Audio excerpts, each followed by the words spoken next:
That meeting happening in a first-floor hearing room here at the Capitol, where a line of people were already lined up more than half an hour before the meeting started. Now, as we reported, the proposal is to reorganize the work ethic camp in McCook and relocate the more than 150 inmates that are housed there. Now, as far as we know, Nebraska initiated this process and currently has no formal contract in place between the Department of Corrections and the Department of Homeland Security. An emotional and intense morning at the Capitol. You're trying to imprison the agricultural hands of Nebraska.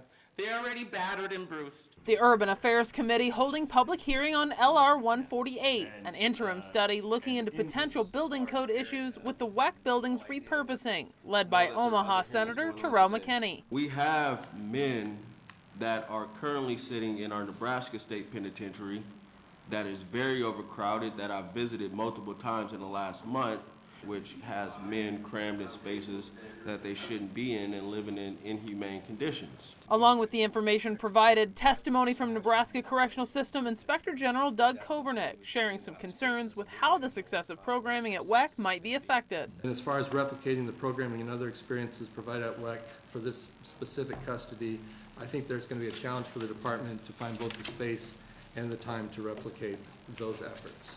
It's a very complicated process right now. We don't know a lot. For the government's part, Jim Pillen's team sent a letter to Senator McKinney on Thursday night saying they would not participate in Friday's hearing because the Urban Affairs Committee does not have jurisdiction. They also refuted claims about building code issues and said the facility's potential 300 detainees won't be enough to trigger a statutory overcrowding emergency.